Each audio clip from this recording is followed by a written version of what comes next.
नमस्ते। आज हम करेंगे यूनिट 10 से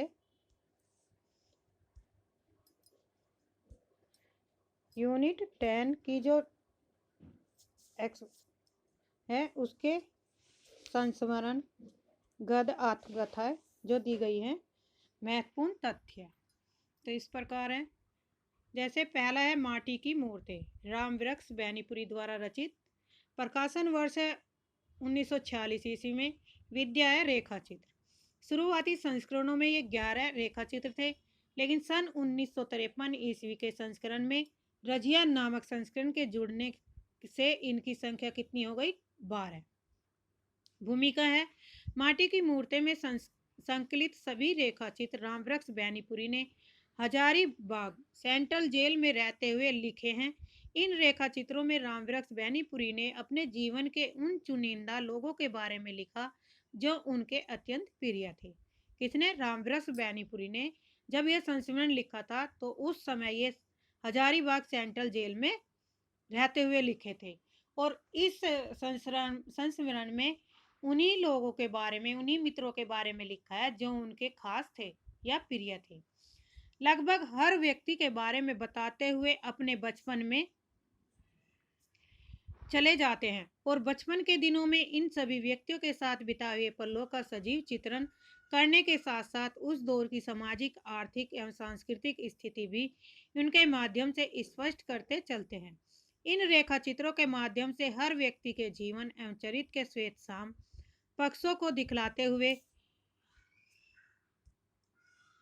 नैतिक पक्षों को अधिक उभारा गया है। रेखा चित्र के में लेखक ने बचपन की स्मृतियों को महत्व दिया है। रेखा चित्र में किसने लेखक को अत्यधिक महत्व दिया है? बचपन की यादों को, और जवानी एवं आगे के जीवन के साथ उसकी तुलना भी की है। नेक्स्ट है पात्र है। इसमें जो मुख्य पात्र हैं, रजिया है जो लेखक के बचपन की दोस्त है। बचपन में ही अपनी माँ की चूड़ी बेचने में सहायता करती थी। युवा होने पर स्वयं चूड़ी बेचने लगी। धार्मिक भेदभाव के आधार पर लोगों द्वारा उससे चूड़ियां नहीं खरीदने पर दुखी होती है। पति का नाम हसन है। दूसरा पात्र है बलदेव सिंह। पूरब बंगाल में किसी राजा के यहाँ पहलवानी करते थे, लाठी चलाने में निपुण। बलदेव किस में निपुण थे? लाठी चलाने में। गांव में राजपूतों और अहीरों में बैर था, यानी दुश्मनी का जिक्र किया गया है। एक विधवा के खेतों से अवैध कब्जा छुड़ाने पर कुछ लोगों ने एक सुबह बलदेव की हत्या कर दी। तीसरा पात्र है सरजू भैया, लेखक के मुंह बोले भाई। पिता हैं गुमास ताजी, किसान के साथ ही रुपये और गन्ने का लेन देन करते थे। लंबी दुबली देह वाला उदार हृदय व्यक्ति। विक्टर ह्यूगो की कृति ला मिजरेबल का जिक्र इसमें किया गया है। इंपोर्टेंट फैक्ट है। नेक्स्ट पात्र है मंगर, जो व्यवसाय से हलवा है और हट्टे कट्टे शरीर का स्वाभिमानी है। संग्रह का विरोधी है। एक विकलांग विवाहित बेटी का पिता। एक पुत्र की मृत्यु हो चुकी है। किसकी? मंगल की। मंगर की एक पुत्र की मृत्यु हो चुकी। पत्नी का नाम भकोलिया है। विरध होने पर एक आंख खराब हो गई और अर्धांग शरीर मर गया। नेक्स्ट बात है रूपा की आजी। घर में हुई के बाद एक आकस्मिक मौतों के कारण लोग उसे डायन समझने लगे। भीड़ पर डायन होने के शख्स में पीछा किया जाने पर कुएं में कूदकर जान दे देती है। कुएं में कूदकर जान कौन देती है? रूपा की आजी। देव। नेक्स्ट पात्र है देव, जो लेखक के बचपन का मित्र है। बड़े से बड़े दर्द में भी ना रोने की आदत वाला। अमरूद के पेड़ से गिरने से हाथ टूट जाता है और गांव में खराब चाल चलन के लिए बदनाम भी था। लेखक की सलाह पर खादी पहनने लगा और बाद में क्रांतिकारी हो गया। पुलिस इंस्पेक्टर ने एक बार बहुत मारा, जिसके बाद भी रोया नहीं, परंतु रात में सोते वक्त कराने की आदत उसे लग गई थी। बाल गोविंद भगत। नेक्स्ट पात्र है कबीर का यह अनुयायी है। गाने में कुशल और खंजड़ी बजाकर कबीर के पद गाता है। पुत्र की मृत्यु होने पर भी गीत गाया। आत्मा परमात्मा के पास चली गई, यह कहकर उत्सव मनाने को कहा। भोजी। रिश्ते में लेखक की भाभी है। स्वभाव से झगड़ालू, परंतु झगड़ा ऐसा कि आपस में लड़े तो कोई बात नहीं, पर बाहर का कोई व्यक्ति लेखक को जरा भी कुछ कहे तो उस पर ही बरस पड़ती है। झगड़े और लड़ाई के बाद भी सुख दुख में साथ देना भोजी के स्वभाव की खास बात थी। परमेश्वर। लेखक के पट्टीदारी का एक व्यक्तित्व है, नशे का लती किंतु स्वभाव से जीवंत और रसिक इंसान। तीज त्योहारों में गांव में रौनक ला देने वाला, होली पर ढफली लेकर पूरे गांव में गाता बजाता, दशहरे पर ओझा का खेल करवाता और दिवाली में होलिका दहन का प्रबंध करता था। नेक्स्ट पात्र है बैजू मामा, जो जेल में रहने का आदी था। आई छोटी छोटी चोरियों के कारण 3 वर्षों से वह पटना जेल में था। जेल के पुए यानी कि पूड़े इतने प्रिय थे कि पुओं के लिए रिहाई हो जाने के दिन ही फिर से चोरी करके जेल आ गया। अंत में सेशन चलाकर पुलिस वाले ने 5 साल की सजा दिलाने की कोशिश की करती है, पर जज की दया से वह 1 साल की सजा ही होती है। वेरी इंपॉर्टेंट कथन है। सुभान खां पेशे से राजमिस्त्री है। हिंदू मुस्लिम तनाव बहुत बढ़ जाने पर सुभान खान के गांव के मुस्लिम मस्जिद में गाय की कुर्बानी देना चाहता है, लेकिन सुभान खान के कई प्रतिरोध से ऐसा नहीं हो पाता। लेखक ने इस रेखा चित्र में अपने नास्तिक होने का जिक्र भी किया गया है। हजरत हुसैन और यजीद के बीच लड़ाई का भी जिक्र मुहर्रम के पीछे की कहानी है। बुधिया पात्र है। जो लेखक है जब किशोर था तो बुधिया 7-8 साल की रही होगी। अत्यंत चंचल और शरारती है। लेखक कई सालों बाद बुधिया से मिलता है तो उसकी स्थिति देखकर दंग रह जाता है। बुधिया की शादी हो चुकी है। जगदीश उसका पति है, उसके 3 बच्चे हैं और वह अब भी गर्भवती है। प्रमुख उदाहरण कथन दिए गए हैं। पहला कथन है,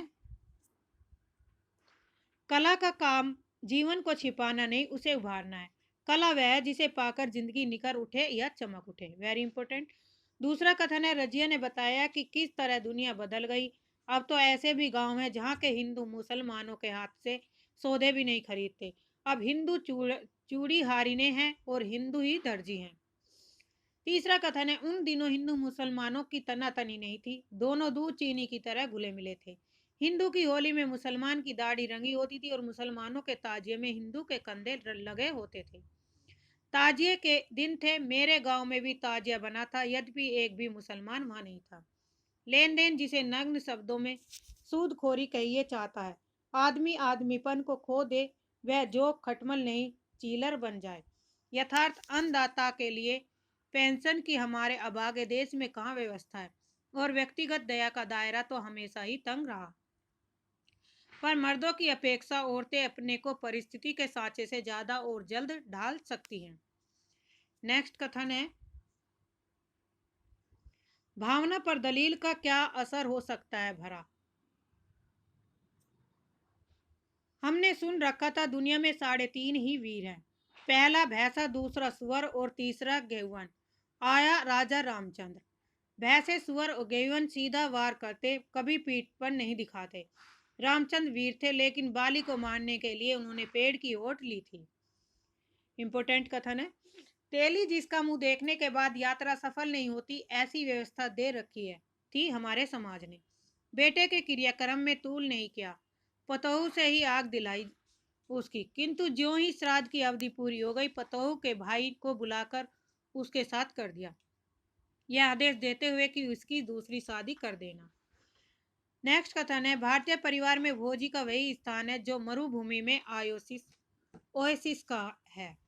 धधकती हुई बालू की लू लपट में दिन दिन रात रात चलते चलते जब मुसाफिर दूर से खजीरों की हरी भरी फुनगी देखता है तो उसकी आंखें ही नहीं तृप्त हो जाती, बल्कि उसके शरीर का रोम रोम भी पुलकित और उसकी सिराओं का एक एक रक्त बिंदु नृत्यशील हो उठता है। नेक्स्ट कथन है, खिंचा खिंचा है चेहरा, रसीन नयन, दुबला पतला शरीर, मुरझाया मुर्दों सा मन, यही है भारतीय मानवता का साधारण ढांचा। जो कम बोले, हंसे नहीं, मुश्किल से मुस्कुराए, हमेशा अपने इर्द गिर्द मुहर्रम का वातावरण बनाए रहे, उसकी सज्जनता और शिष्टता की प्रशंसा होती है। वह कलम टूट जाए तो जो निंदा के लिए उठती है। मंजिल के अंत में पथिक के पैर तेजी से उठने लगते हैं, उसकी रफ्तार में तेजी आ जाती है। वह किताब जज को यह हक कहाँ देती कि वह देखे कि अपराध क्यों किया गया, उसमें समाज कहाँ तक अपराधी है और आदमी कहाँ तक, आदमी के कृत्य में परिस्थितियों का कहाँ तक हाथ है, आदि आदि। फिर आदमी के भीतर जो इंसानियत है उसे उभरने देने और अपराधी को सही रास्ते पर चलने में मदद करने की ओर ध्यान देना तो उस किताब जैसे हराम है। मुझे मालूम होता था कि काम और अल्लाह, ये ही दो चीजें संसार में उनके लिए सुभान खा सबसे प्यारी हैं।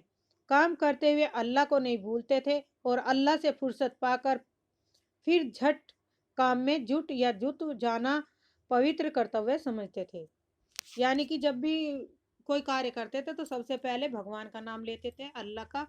और जब उससे फुर्सत मिलती थी, जरा सा भी टाइम खाली होता था, समय मिलता था, तो फिर वे तुरंत अपने काम में जुट जाते थे। शहरों की भी वह बीमारी धीरे धीरे देहात में घुसने लगी। गाय और बाजे के नाम पर तकरारें होने लगी। जो जिंदगी भर कसाई खानों के लिए अपनी गाय बेचते रहे, वे ही एक दिन किसी एक गाय के कटने का नाम सुनकर ही कितने इंसानों के गले काटने को तैयार होने लगे। नेक्स्ट संस्करण है महादेवी वर्मा का ठकुरी बाबा। ठकुरी बाबा महादेवी वर्मा द्वारा रचित स्मृति की रेखा है, 1943 ईस्वी में संकलित। अपने रेखा चित्र में महादेवी वर्मा ने अपने संपर्क में आने वाले शोषित व्यक्तियों, दीनहीन नारियों, साहित्यकारों, जीव जंतुओं आदि का संवेदनात्मक चित्रण किया है। उनके रेखा चित्रों में अनुभूति की अभिव्यक्ति में चित्र का बिंब, विधान और सुक्ति का प्रभाव एक साथ संश्लिष्ट रूप में देखने को मिलता है। ठकुरी बाबा इसी नजरिए से लिखा गया संस्मरणात्मक रेखा चित्र है। मुख्य पात्र है महादेवी, भक्तिन, ठकुरी बाबा, बेला ठकुरी बाबा की बेटी, वृद्धा ठकुराइन, काछी विदुर और सहु आइन ब्राह्मण दंपति हैं। प्रमुख उदाहरण है, यह सब मैं नियम धर्म के लिए नहीं करती, यह भक्तिन को समझाना कठिन, इसी में मैं उसे समझाने का निष्फल प्रयत्न करने की अपेक्षा मौन रहकर उसकी भ्रांति को स्वीकृति दे देती हूँ। मौन मेरी पराजय का चिन्ह नहीं है, प्रत्युत यह जय की सूचना है। यह भक्तिन से छिपा नहीं कि संभव है, इसी कारण वह मेरे प्रतिवाद से इतना नहीं घबराती जितना मौन से आतंकित होती है कि प्रतिवाद के उपरांत तो मत परिवर्तन सहज है, पर मौन में इसकी कोई संभावना शेष नहीं रहती है। दूसरा उदाहरण है, इस कल्पवास का मोह है कि क्योंकि इस थोड़े समय में जीवन का जितना विस्तृत ज्ञान मुझे प्राप्त हो जाता है, उतना अन्य उपाय से संभव नहीं, और जीवन के संबंध में निरंतर निरंतर जिज्ञासा मेरे स्वभाव का अंग बन गई है। गांव के मेले से लेकर कल्पवास तक सब मेरे लिए पाठशाला है, पर इनमें मैं माँ बढ़ाना सीखती हूँ, विराग साधन नहीं। मेरे लिए परम अनुगत भक्ति संसार के लिए कठोर प्रतिद्वंदी है। भीड़ से मेरी शांति भंग हो सकती है, इस संभावना से उसे जो कठोरता दी थी वह उस संभावना के साथ ही विलीन हो गई। जब लौटी तब कोहरे पर सुनहली किरणें ऐसे लग रही थी जैसे सफेद अबेरवा की चादर पर सोने के तारों की हल्की जाली टाक दी गई हो। इधर निकल आए बाबा। सुनकर वृद्ध दोनों हाथों में दो दोने संभाले हुए सामने आ खड़े हुए। सिर का अग्रभाग खलवाट होने के कारण चिकना चमकीला था, पर पीछे की ओर कुछ सफेद केसों को देखकर जान पड़ता था कि भाग्य की कठोर रेखाओं से संभीत होकर वे दूर जा छिपे। छोटी आंखों में विषाद, चिंतन और ममता का ऐसा सम्मिश्रित भाव था कि जिस एक नाम देना संभव नहीं। लंबी नाक के दोनों ओर खिंची हुई गहरी रेखाएं दाढ़ी में विलीन हो जाती है। नंगे पांव और घुटनों तक ऊंची धोती पहने जो मूर्ति सामने थी, वह साधारण ग्रामीण वृद्ध से अधिक विशेषता नहीं रखती।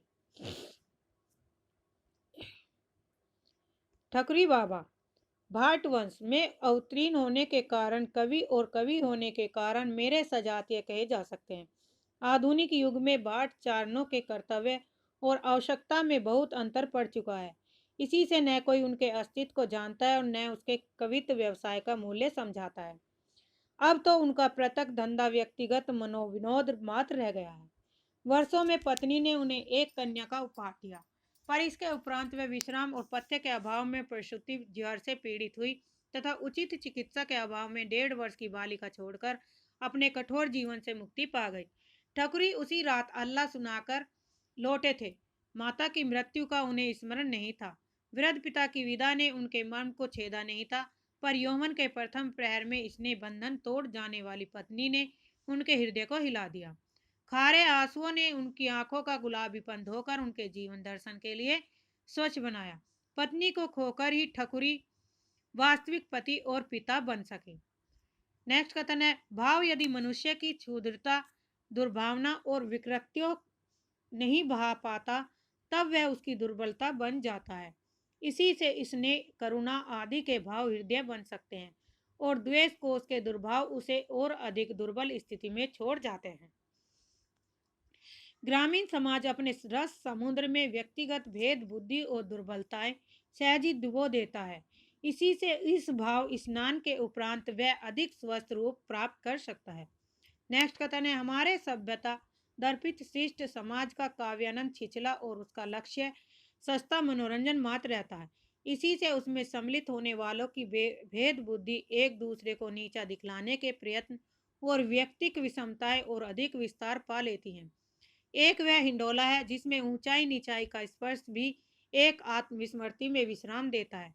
दूसरा वह दंगल का मैदान है जिसका समधारा तल भी हार जीत के दांव पेचों के कारण सतर्कता की श्रांति उत्पन्न करता है।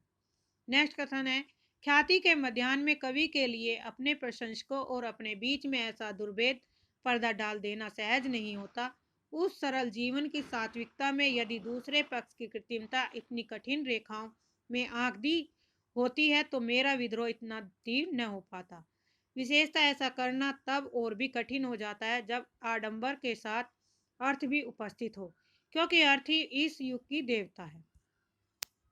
नेक्स्ट कथन है, मैंने उनसे अधिक सहृदय व्यक्ति कम देखे। यदि वह वृद्ध यहाँ न होकर हमारे बीच में होता तो कैसे होता, यह प्रश्न भी मेरे मन में अनेक बार उठ चुका है। पर जीवन के अध्ययन से मुझे बता दिया है कि इन दोनों समाजों का अंतर मिटा सकना सहज नहीं। उनका बाह्य जीवन दीन है और हमारा अंतर्जीवन रिक्त। उस समाज में विकृतियां व्यक्तिगत है पर सद्भाव सामूहिक रहते हैं। इसके विपरीत हमारी दुर्बलताएं समष्टिगत हैं पर शक्ति व्यक्तिक मिलेगी। नेक्स्ट कथन है, ठकुरी बाबा अपने समाज के प्रतिनिधि हैं। इसी से उनकी सहायता व्यक्तिक विचित्रता न होकर ग्राम जीवन में व्याप्त सहृदयता को व्यक्त करती है। हमारे समाज में उनकी दो स्थितियां संभव थी। यदि उनमें दुर्बलताओं को प्राधान्य होता है तो वे इस समाज का प्रतिनिधित्व करते और यदि शक्ति का प्राधान्य होता तो अपवाद की कोटि में आ जाते। पिछली बार जब वे आए थे तब कुछ शिथिल जान पड़ते थे। हाथ दृढ़ता के साथ चिकारा थामता था पर उंगलियां तार के साथ कांपती थी। पैर विश्वास के साथ पृथ्वी पर पड़ते थे पर पिंडलियों की थरथराहट गति को डगमग कर देती थी। कंठ में पहले जैसा हो ही लोच था पर कफ की घरघराहट उसे बेसुरा बनाती रहती थी। आंखों में ममता का वही आलोक था पर समय ने अपनी छाया डालकर उसे धुंधला कर दिया था। मुख पर वैसी ही उन्मुक्त हंसी का भाव था पर मानो धीरे धीरे साथ छोड़ने वाले दांतों को याद रखने के लिए होठों ने अपने ऊपर स्मृति की रेखाएं खींच ली थी। व्यक्ति समय के सामने कितना विवश है, समय को स्वीकृति देने के लिए भी शरीर को कितना मूल्य देना पड़ता है। उस कल्पवास की पुनरावृत्ति न हो सकी। संभव है वे नया शरीर मांगने चले गए हों पर धरती से उनका प्रेम इतना सच्चा, जीवन से उनका संबंध ऐसा टूट है कि उनका कहीं और रहना संभव ही नहीं जान पड़ता। अर्थात के जो गायक अपने आप को धरती का पुत्र कहते थे, ठकुरी बाबा का उन्हीं के सजातीय कहे जा सकते थे। उनके लिए जीवन धरती का वरदान, काव्य रस के सौंदर्य की अनुभूति, प्रेम उसके आकर्षण की गति और शक्ति उसकी प्रेरणा का नाम है। ऐसे व्यक्ति मुक्ति की ऊंची ऊंची कल्पना को दूध में खिले नीचे से नीचे फूल पर निछावर कर दे तो आश्चर्य नहीं। नेक्स्ट कथन है, ठकुरी बाबा की कथा लिखते लिखते रात ढल गई जाती हुई चांदनी के पीछे आता हुआ प्रभात का धूमिल आभास ऐसा लगता है मानो उसी की छाया हो। किसी अलक्ष्य महाकवि के प्रथम जागरण छंद के समान पक्षियों का कलरव नींद की निस्तंभता पर फैल रहा है। रात की गहरी निश्चल नींद से जागे हुए वृक्षों में दीर्घ निश्वास के समान समीर बह रहा है और ऐसे समय मेरी स्मृति ने मुझे भी किसी अतीत काल के प्रभाव में जगा दिया। जान पड़ता है ठकुरी बाबा गंगा तट पर बैठकर तन्मय भाव से प्रभाती गा रहे हैं। जागिए कृपा निधान पंछी बन बोले। इम्पोर्टेंट है, अपनी प्रभाती से वे किसे जगाते हैं यह कहना कठिन है। नेक्स्ट है मुर्दैया तुलसीराम। इसके लेखक हैं डॉक्टर तुलसीराम की आत्मकथा दो खंडों में विभक्त है। प्रथम खंड का नाम मुर्दैया 2010 ईस्वी में प्रकाशित, द्वितीय खंड का नाम है मणिकर्णिका। जिसका प्रकाशन वर्ष है 2014। मुर्दैया में डॉक्टर तुलसीराम ने अपने जीवन की कथा को पाठक के सामने वैसे ही रख दिया जैसा कि उन्होंने जिया और महसूस किया। मुर्दैया आजमगढ़ में स्थित लेखक के गांव के शमशान घाट का नाम है। यह दलित जीवन की कर्मस्थली है। मुर्दैया की भूमिका में डॉक्टर तुलसीराम यह स्पष्ट करते हैं कि मेरे भीतर से मुर्दैया को खोद खोद कर निकालने का काम तद्भव के संपादक अखिलेश ने किया। यानी कि किसने कार्य किया था? यह अखिलेश ने। और मुर्दैया किसका नाम है? शमशान घाट का नाम, शमशान घाट है जिसका नाम मुर्दैया है। नेक्स्ट है, अर्थात उन्हें मुर्दैया लिखने की प्रेरणा और ऊर्जा लेखक संपादक अखिलेश के अत्यंत निवेदन से मिली। यानी कि जो लेखक के संपादक थे अखिलेश, उनसे उन्होंने प्रेरित किया तुलसीराम को यह आत्मकथा लिखने के लिए। मुर्दैया में लेखक के बचपन से लेकर उनके स्नातक की शिक्षा तक की जीवन यात्रा का वर्णन है। मुख्य पात्र में झूठन, लेखक के दादाजी उन्हें जिन्हें प्रचलित अंधविश्वास के अनुसार किसी भूत ने लाठी से पीट पीट कर मार डाला था। नेक्स्ट बात है मुसड़िया, जो 100 वर्ष से भी ज्यादा जीवित रहने वाले लेखक की दादी है। धीरजा जो लेखक की माता जी है, जो सीधी सादी घरेलू स्त्री है। जंगू पांडे जो 80 वर्षीय ब्राह्मण है, जिन्हें निर्वश और अविवाहिता होने के कारण गांव के लोग अपशकुनी मानते हैं। नग्गर है लेखक के पिता के तीसरे भाई, जो स्वभाव से क्रूर और शिव नारायण पंथी धर्म गुरु भी थे। सोमर लेखक के पिता सबसे बड़े भाई 12 गांव के चमारों के चौधरी हैं। मुनेसर लेखक के पिता के दूसरे नंबर के भाई शिव नारायण पंथी धर्म गुरु थे, कलकत्ता की एक जूट मिल में मजदूर। मुन्नर है जो लेखक के पिता के चौथे नंबर के भाई, अन्य सभी भाइयों की अपेक्षा सहज और समन्वयवादी व्यक्ति, पूरे संयुक्त परिवार के मुखिया हैं। अमिका पांडे है जो साहित्य बताने वाले और पतरा देखने वाले पंडित हैं। मुंशी राम सूरत है जो लेखक के प्राथमिक विद्यालय के शिक्षक हैं और जाति पाति का भेद नहीं करने वाले। परशुराम सिंह है जो हेड मास्टर है। सुभाग्या है जिसके नवविवाहित मजदूर पति का कलकत्ते से भेजा गया खत लेखक पढ़ता है और यह एक युवा सुंदर और विवाहित दलित लड़की है। संकंठा सिंह है जो प्राथमिक विद्यालय में लेखक का सबसे करीबी मित्र है। कुद्दन है जो लेखक के नग्गर चाचा का बेटा, जिसे चुड़ैल के सपने आते हैं। किशुनी भोजी जिसकी आयु 22 वर्ष की यह स्त्री अपने हृदय विदारक गृहस्थिक और वैवाहिक दुख को चिट्ठी के मार्फत कोयलरी में मजदूरी का कर रहे अपने पति तक पहुंचाती है। चिट्ठी लिखने का काम बालक तुलसीराम करता है। जैदी चाचा जो लरखुर है, गांव के सामान्य हरवाए हैं, जिन्हें द्वितीय विश्व युद्ध के दौरान अंग्रेज अन्य मजदूरों के साथ जबरन उठा ले गए थे। पत्तू मिसिर है जिसके बगीचे से लेखक मलदिया आम तोड़ता है और पत्तू उसे सुध बाबा का भूत समझकर डर जाता है। करपात्री जी है जो राम राज्य परिषद पार्टी के नेता हैं, हिंदू कोड बिल के विरोधी, इंपोर्टेंट है। हीरालाल है जो लेखक के सहपाठी परंतु अकारण ही लेखक से ईर्ष्या रखने वाले हैं। पारसनाथ पांडे लेखक को स्वाधीनता के सेनानियों के बारे में पढ़ाने वाले शिक्षक, गंभीर और विनम्र स्वभाव के हैं। लाल बहादुर सिंह है जो एक बड़े जमींदार के आवारा शराबी बेटे, जो हाई स्कूल के छात्र व लेखक के मित्र भी हैं। सुग्रीव सिंह है जो गोरखपुर विश्वविद्यालय से बीए पास करके आए हुए शिक्षक, यह हिंदी पढ़ाते हैं, लेखक को खूब प्रोत्साहित करते हैं और उसके संरक्षक की भूमिका निभाते हैं। चिंतामणि सिंह है जो एक बड़े जमींदार के पुत्र, लेखक के सहपाठी और घोर हितैषी हैं। रूपराम है जो परीक्षा के लिए लेखक जिसके घर पर किराएदार के तौर पर रुकता, और यह रूपराम लेखक के ऊपर हीरालाल सिंह नामक स्वर्ण छात्र द्वारा किए गए हिंसक व्यवहार का बदला लेने के लिए भी तैयार हो जाता है। तपसी राम है जो लेखक से बीएचयू में हुई भेंट के बाद लेखक के मित्र बन जाते हैं। वही एलएलबी के छात्र हैं। ये लेखक को लगातार प्रेरणा और हौसला देते हैं कि आगे की पढ़ाई यहीं बीएचयू में करनी है। रामधन है जो आजमगढ़ के प्रसिद्ध दलित नेता हैं। देवराज सिंह है जो ऊपर से लेखक के मित्र बनते हैं परंतु छल और विद्वेष से लेखक की छात्रवृत्ति में से आधे 81 रुपये जबरन ले लेते हैं। विजय पांडे हैं लेखक की जाति के 128 लोगों के खिलाफ झूठा मुकदमा दायर करने वाला शख्स है।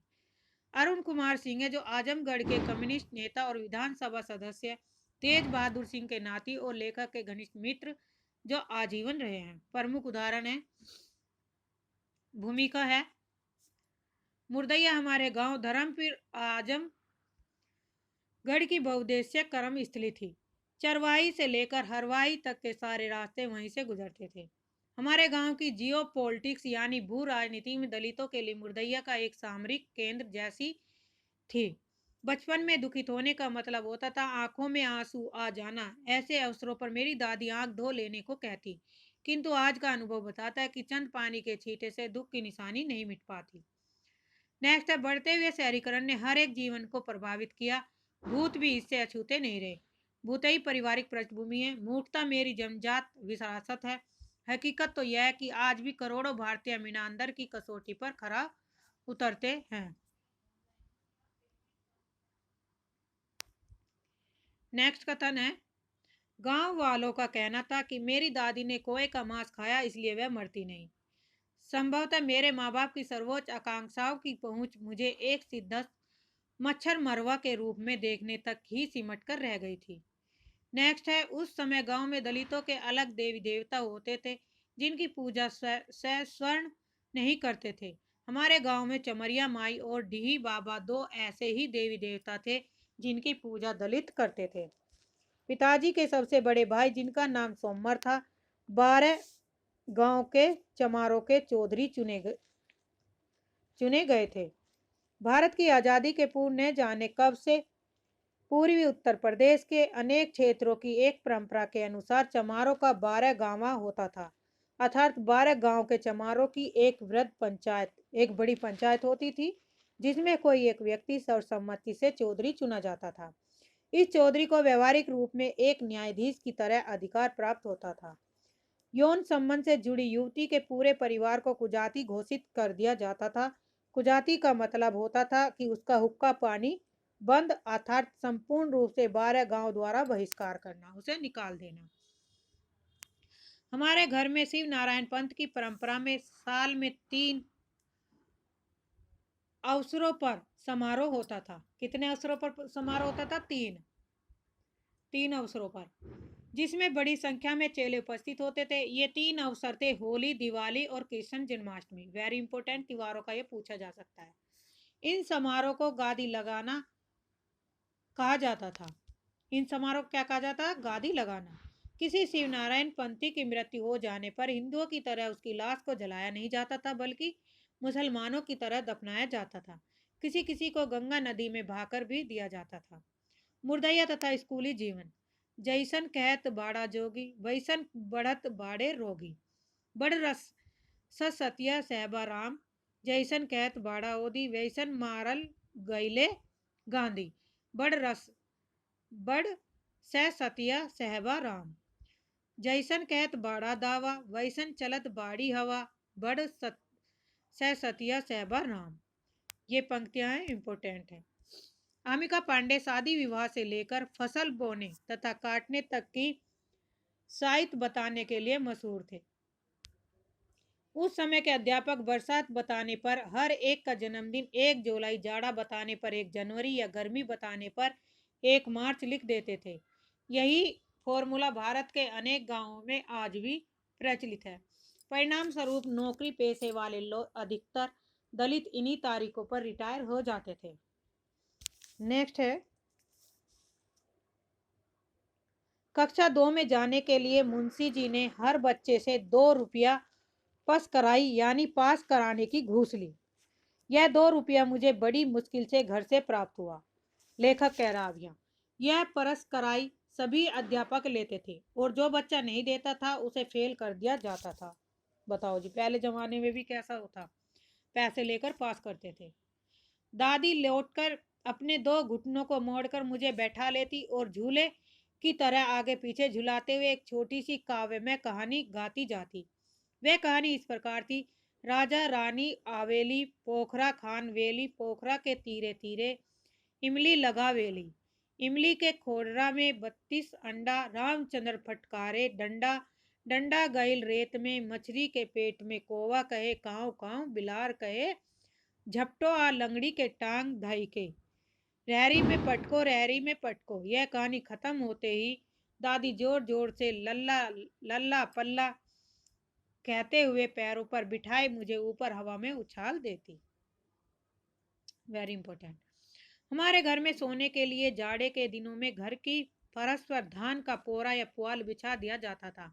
उस पर कोई लेवा या गुर्दड़ी बिछाकर हम धोती ओढ़कर सो जाते थे। पहले का बिछौना था ये कि पुराल या बिछाकर जाड़ों में ऊपर से कोई धोती या बिछाकर उस पर सोते थे। हमारे क्षेत्र के तमाम ब्राह्मण उस समय की दो बैलों की जोड़ी चुनाव चिन्ह वाली कांग्रेस पार्टी के कट्टर समर्थक थे। इंपॉर्टेंट है, कौन सी पार्टी का समर्थन किया गया? कांग्रेस का।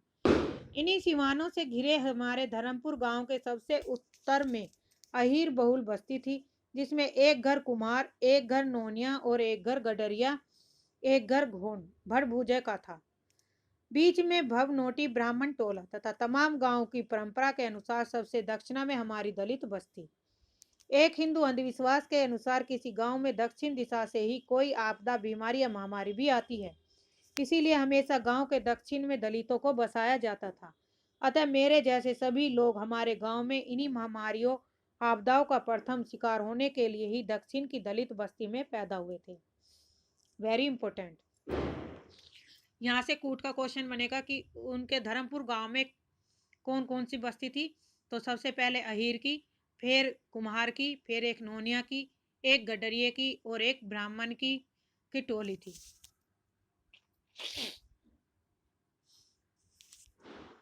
रोज स्कूल जाते हुए ऐसा नज़ारा देखना हमें अत्यंत भयभीत कर देता था कि उनके बारे में अफवाह फैली हुई थी कि मुर्दा खाने से ये सियार पागल हो जाते हैं, इसलिए हम आदमी को दौड़ाकर वे काट कर खा जाते हैं। इस डर से कोई उन्हें भगाने नहीं जाता था और न कहीं उन बची खुची लाशों को फिर से दफनाने ही जाता था। नेक्स्ट है अकाल में अंधविश्वास। शीर्षक दिए गए हैं। मैं गणित के प्रश्नों को चिकनी जमीन पर खपड़े से लिखकर हल कर लेता था, फिर उसे छोटे छोटे अक्षरों में पटरी या कॉपी पर उतार लेता था। तमाम दलित लड़कों को रावण की सेना में विभिन्न राक्षसों को भूमिका दी जाती थी। हम राक्षस बने रामलीला में रोज मरते रहते थे। आज़ादी के बाद स्कूली छात्रों के बीच श्रमदान एक आवश्यक क्रिया होती थी, जिसके तहत हम स्कूल पहुंचते ही पूरे स्कूल की सफाई करते थे। पढ़ाई के दृष्टिकोण से head master Parshuram Singh. Head master कौन थे? परशुराम सिंह। परशुराम सिंह मेरे सबसे बड़े प्रेरणा स्रोत थे। वे हमेशा कक्षा में मेरी प्रशंसा करते और जब ज्यादा खुश होते तो कहते, ई चमरा, एक दिन हमरे स्कूल के इज्जत बढ़ेगा। पनिया भरत के हिनकर टिकवा हरेले, रामा रोवत घरावा आवे ले रे सांवर गोरिया। आम भाषा में धोबिया हुआ नाच कहीं जाने वाली यह दुनिया की एकमात्र ऐसी नृत्य शैली है जिसमें घंटियों वाला घुंघरू पैर के बदले कमर में बांधा जाता है। मुर्दा क्या है? गिद्ध तथा लोक जीवन। दूसरा शीर्षक। पोखरे की तरफ से आते हुए रामचरण यादव जी मुझे देखकर बोल पड़े, आज तक कोनो काम न होए, ई कनवा समने पड़ी गयल। इसके बाद उन्होंने तेज आवाज में पूछा, कहवा जात हऊ और कनवा हवे रे कनवा। सन 1959 की गर्मी ग्रीष्म ऋतु लगातार 2 साल से अकाल के कारण न्याय दुर्दिन यानी कि बहुत बुरी दशा में बदल चुकी थी। दलित बस्ती में चिट्ठी लिखने वाले के रूप में मेरी मांग बहुत बढ़ गई थी। किसनी भोजी 2 बच्चों की माँ थी, किंतु उम्र मुश्किल से 22 साल थी। किसनी भोजी की उम्र कितनी थी? 22 साल। उसके अंदर दुखड़ा सुनाने की अद्भुत वर्णनात्मक शैली का समावेश था। नेक्स्ट है, आज जब मैं अंतर्राष्ट्रीय राजनीति के एक बड़े सेंटर का प्रोफेसर एवं अध्यक्ष बन चुका हूँ, तो यह स्वीकारने से मैं गर्व होता है कि इसके पीछे मेरी प्रेरणा के असली जनक वे 3 गरीब मजदूर थे, जिन्होंने मुझे छोटी उम्र में अंतर्राष्ट्रीय राजनीति की तरफ अनजाने में ही खींचा था। इनमें एक थे सोवियत संघ के समूही खेती वाले मुन्नर चाचा, दूसरे डांगे को और तीसरा डंगरिया कहने वाले सोनई तथा तीसरे थे दड़ियल जैदी चाचा। Very important. यहाँ से क्वेश्चन बनेगा। इस क्षेत्र में स्वतंत्र आंदोलन का नेतृत्व तेज बहादुर सिंह नामक एक प्रख्यात कम्युनिस्ट नेता ने किया। उन्होंने वर्षों तक भूमिगत रहकर काम किया और इस पूरे क्षेत्र का उनका विशेष प्रभाव था। इन भांड मंडलियों में वे सामाजिक कुरीतियों के लोप पर लोक शैली में तरह तरह के व्यंग द्वारा प्रस्तुति को बहुत ही मार्मिक बना देते थे। उनका एक गीत मुझे आज भी स्मरण होते ही रोमांचित कर देता है, जिसकी कुछ पंक्तियां। हरिजन जाति सहे दुख भारी हो, हरिजन जाति सहे दुख भारी हो, जेकर खेत वह दिन भर जोत ली, उहे देहला गारी हो दुख भारी, हरिजन जाति सहे दुख भारी हो। इसी कुरीति पर एक विरह शैली में बड़ा ही लोकप्रिय गीत गाया जाता था, जिसकी इन पंक्तियों में बहुत गूढ़ तथ्य छिपे हुए थे, जैसे बाबा विदा करो ले लरिका के महेरिया, रहरिया में बाजे घंघरू। इंपोर्टेंट पंक्तियां ये एग्जाम की दृष्टि से। इस कड़ी में बारात प्रस्थान के समय एक खास किस्म का नृत्य किया जाता था, जिसे दुक्कड़ कहते थे। यह बहुत शक्तिशाली नृत्य होता था। इसमें सिर्फ दो कलाकार, एक दफला वादक तथा दूसरा दुक्कड़ची नर्तक होता था। ऐसे ही एक नाच हुआ करता था हुड़क की ध्वनि पर कहरवा हुड़क डमरू की आकृति वाला, उससे काफी बड़ा वाद होता था, जिसे कलाकार अपनी बाहों के नीचे काख में दबा लेता था तथा उसे अपनी कोहनी से बजाता था। तीसरा शीर्षक है भूतनिया नागिन। भूतनिया नागिन से संबंधित कथा। इस बीच हमारे घर में भी एक विचित्र स्थिति पैदा हो गई थी। मेरी माँ बस्ती के किसी भी व्यक्ति से बात करती, पिताजी तुरंत उसके चरित्र पर उंगली उठाना शुरू कर देते थे। सन 1961 के ही जाड़ों की बात है। पिताजी माँ को मारने के लिए फरोई लेकर दौड़े। मैं वहीं खड़ा था। मैंने बहुत जोर से पिताजी को एक तमाचा मारा। उन्होंने मुझे उलटकर वैसे ही मारा। उनका तमाचा इतना जोर का था कि मैं कुछ देर के लिए चौंधिया सा गया। किंतु इस घटना का नाम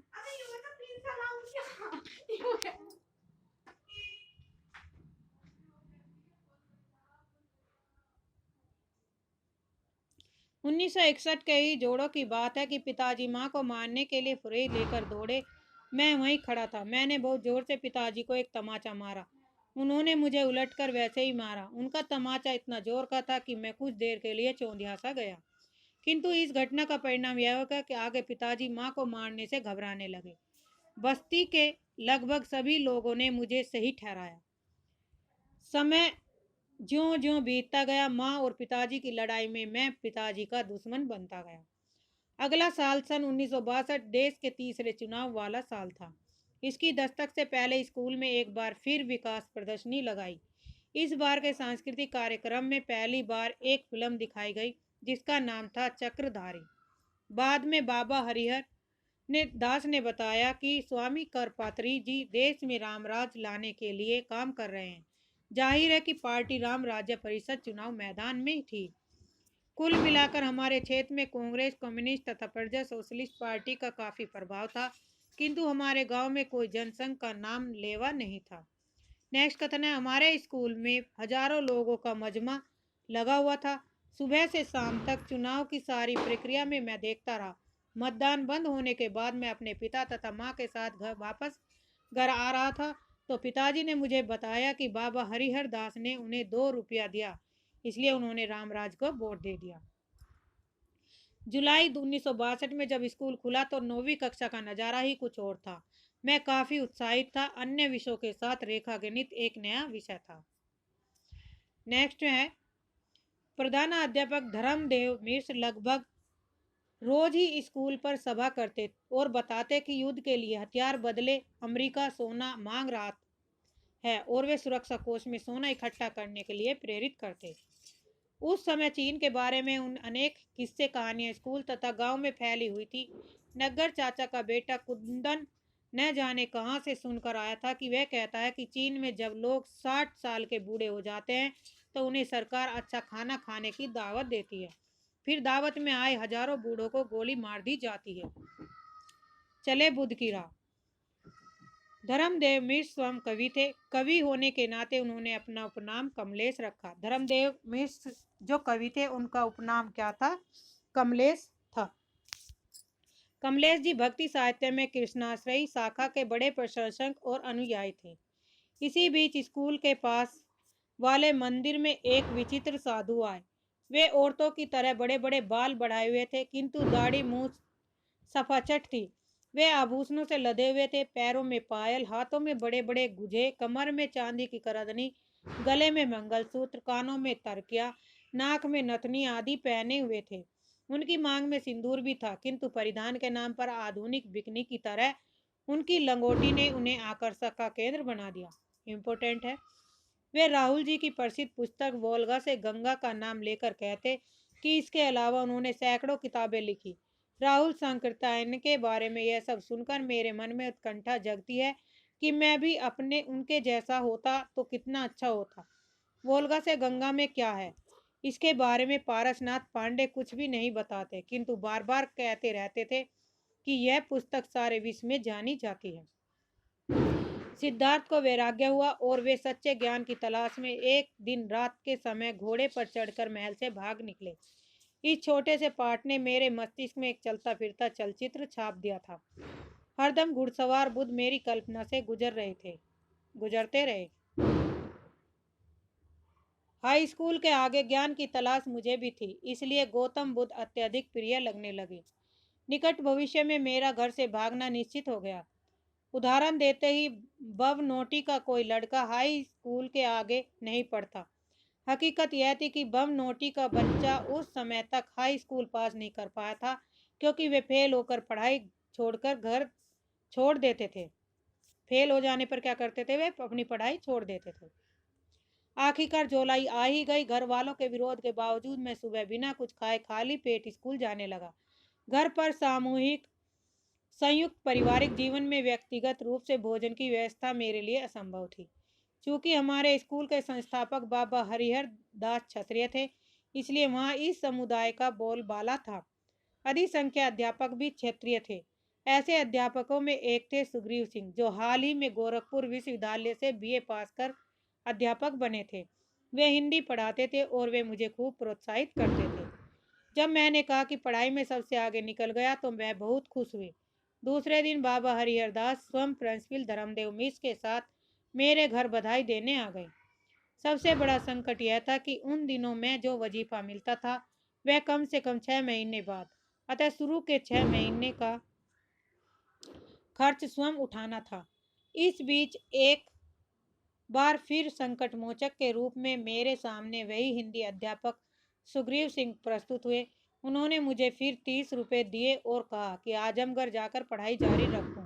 उस जंगल में मैं जैसे जैसे आगे बढ़ रहा था, बुरदैया पीछे छूटती चली जा रही थी और साथ ही छूट रहे थे इस प्रियस्थली के अनगिनत यादों के ढेर। गौतम बुद्ध के लिए जो स्थान था आम्रपाली का, संभवतः वही थी मेरे लिए नटनिया, आजमगढ़ की में फक्कासी। उस दिन शाम को मामा मेरी हाई स्कूल की मार्कशीट अटेस्ट कराने के लिए आजमगढ़ के प्रसिद्ध कम्युनिस्ट नेता तेज बहादुर सिंह के पास ले गए, जो उस समय विधान परिषद के सदस्य थे। माता मातबरगंज में ही रहते थे। इस कॉलेज में शीघ्र ही आश्चर्यचकित करने वाली बात यह लगी कि दोपहर के बाद चलने वाली कक्षाओं में अनेक अध्यापक सफेद कमीज पर खाकी हाफ पैंट पहनकर आते थे। अनेक छात्र भी वैसे ही आते थे। 5 बजे छुट्टी का घंटा बजते ही ये सभी कॉलेज प्रांगण में लगने वाली आरएसएस राष्ट्रीय स्वयंसेवक संघ की शाखा में शामिल हो जाते थे। धीरे धीरे पता चलने लगा कि आजमगढ़ का यह डीएवी कॉलेज संपूर्ण रूप से आरएसएस के अधीन था। इस तरह अंबेडकर हॉस्टल के मेस एवं ढुक्कू की पकौड़ी के दुकान के बीच जूझते हुए आजमगढ़ की मेरी अनगिनत रातें फक्कासी से गुजरती रही। अब धीरे धीरे समझ में आने लगा कि घर से भागकर हर व्यक्ति वृद्ध बुद्ध नहीं बन जाता। गृह त्याग के बाद चमत्कारिक शक्ति पाने के लिए ब्राह्मणों के चक्कर में बुद्ध भी भूखे रहकर शमशान में साधना करने लगे थे। किंतु जब चमत्कार नहीं मिला तो उन्होंने कह दिया कि बिना भोजन के दिमाग काम नहीं करता। उस समय मेरे लिए भोजन मिल जाना ही चमत्कार था। आज के लिए इतना ही, धन्यवाद। आप ये यूनिट 10 की मैंने 2-3 कहानी एक साथ की है, जिससे संबंधित वन लाइनर तथ्य हैं। तो चैनल को सब्सक्राइब करिए, लाइक करिए, शेयर करिए।